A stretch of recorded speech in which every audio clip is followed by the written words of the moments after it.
we're building the tower clocks here. Everything is made in-house. All of our hands are cut in here. We're actually the oldest family-owned manufacturing company in the state of Ohio, and we're the 51st oldest family-owned in the country. This one moved just a little, Jim. Well, we were founded in 1842. Like I say, I'm the 6th generation. Yeah, you're right there. At first, we were clockmakers. As the story goes, with us being in the tower working on the clocks, for years and years, we got started into the bells. You're a little close over here. There's extra metal on the surface of the bell that we're grinding off, and that's what he's doing right now. And then after the rough grinding's done, he'll put it on the polisher. We developed the first electric bell ringer. We have actually the world's only traveling bell foundry where we can take 2 semi-trucks to any location in the country and cast a bell on site. And now recently we've come out with what we call an electronic swinger, which doesn't have any moving parts. It's all digital information that makes the bell swing, and you can change how fast it swings or how high it swings just with the push of a button. This is going to be a little tower that'll go on to a little church down in South Carolina. The bell will sit in there, so they'll actually pull the bell with a rope to make it swing and ring. The church wanted to be able to have something that other people could participate in. They wanted to get back to the old days when the kids were ringing the bell with the rope. And not only will they have the functional bell that the people can, kind of take part in, but they'll also have, kind of a landmark there for forever for the church.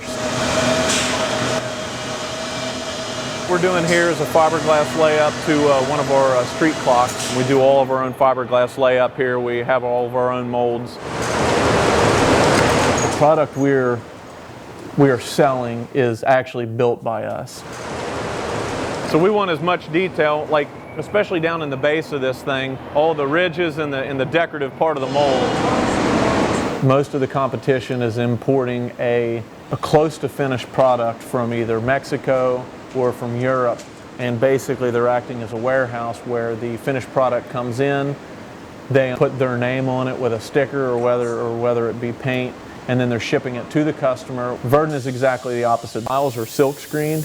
Hands, all of our hands are cut in here from the very conceptual drawings or the very first phone call that's made with a customer all the way to the installation and even servicing our units through the years.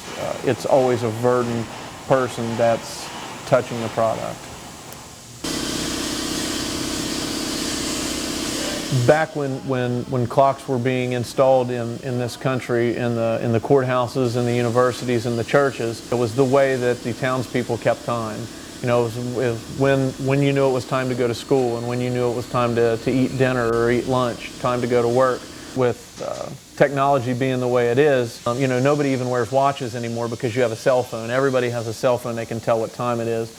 Clocks now are more, it's a piece of art or a piece of signage or a piece of decoration that may go in the city square.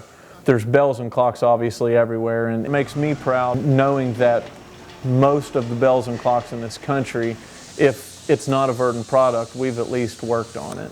And it's neat to be able to go through the files and see letters that my grandfather wrote back in, the 40s and 50s. I hear the current owners who are not young talk about seeing letters that their grandfathers wrote. It's just amazing how they were able to actually run a business with handwritten notes and telegraphs or whatever.